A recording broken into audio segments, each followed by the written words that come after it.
Hey everybody, Sarah Gallegos here on the set of the 3800 series of Love of Quilting. And today we have been having lots of stitching fun with Debbie Keenan Baker from Pfaff. We have. We've had a lot of fun with stitches. That's right. You've always got multiple stitch techniques to inspire us with. We can never get to all of it in the body of the show, so we thought we'd spend a little bit of extra time playing with stitches here. Yeah, and we were talking about quilting and how you can use something other than a straight stitch. Right. So quilting, basically quilting with your walking foot or quilting with your feed dogs up and using your built-in walking foot has gotten to be very, very popular in the last couple years. And it's great for people who either want an alternative to free motion or maybe you're just a little shy about trying that free motion quilt. Right. So we did a straight stitch, but you'd be amazed at how many even just your basic utility stitches. One of my favorites is actually that 3-step zigzag. And I come in and I do some changes. I make it wider, just so I cover more area quicker. And I do elongate it. Yeah. Sometimes adjusting your stitches can really make them stitch faster. I mean, if you're Well, doing a and whole it can quilt, change that's the nice. whole look of a stitch. So here, and I'm using definitely a contrasting thread, but I'm going to just stitch a partial row here because when I come in and I do this, I don't try to make my rows mirror each other. In fact, I like it when they don't. So when I'm stitching this, I don't try to make them match. In fact, I like it better when they don't. It's really visually distracting if you try to make something perfect and it's off just by a little bit. So I think that if you give yourself grace and don't even try, sometimes it just looks easier on the eye. That's fun. Well, have you ever heard the rule, you know, if you make a mistake, make it 3 times and then it's intentional? I like it.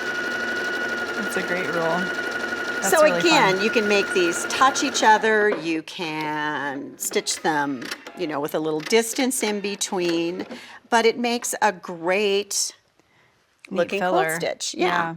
Now again, if we were using it, had either a nylon monofilament in our top or a thread that matched our background, you'd only be seeing texture. Right. But unfortunately, you wouldn't be able to see it on the camera. Right. So while a machine like this has tons and tons of beautiful decorative stitches built in and a lot of meant for quilting, you don't have to have that many stitches. You can use some of your basic utilitarian stitches too. It's amazing how many of them you can use. Or use them all. Or use them all. Now, we also have a category of quilt stitches, and look at all these beautiful stippling stitches. So again, I can come in, choose.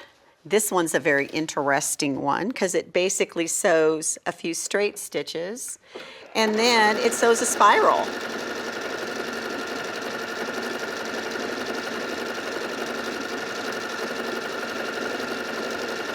Looks like lollipops to me. It does kind of look like lollipops, doesn't it? No wonder I liked it. And we have stitches that are directional. They cover more area. But there's a wealth of different stitches in the machine that you can use. Really fun, really fun. And then you had a neat little technique on how you can actually modify the built-in stitches too, right? Yep. We have what's called Stitch Creator. So when I go into Stitch Creator, I have 2 options. I can either create a stitch from scratch or I can take an existing stitch and change it. Wow. And a prime example of that is just a basic straight stitch.